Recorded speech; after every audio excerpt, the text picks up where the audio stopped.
మార్గమును అనుసరించి నడుచుకున్నట్లు ఎవరిని నడిపిస్తారో వారు నక్షత్రాల వలె ఉంటారు అని దేవుని యొక్క వాక్యం సెలవిస్తుంది.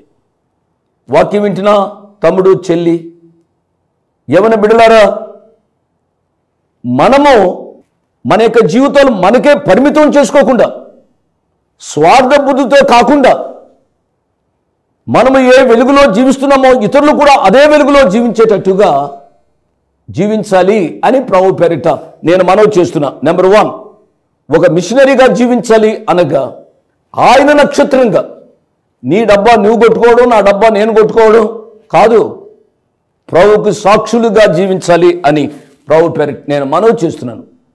ఈ క్రిస్మస్ దినాల్లో మన యొక్క జీవితమే ఒక సాక్షిగా జీవించున్నాడు. అనేక మందిని ఈ సత్యంలోనికి నడిపించవచ్చు అనే విషయాన్ని నేను జ్ఞాపకం చేస్తున్నాను.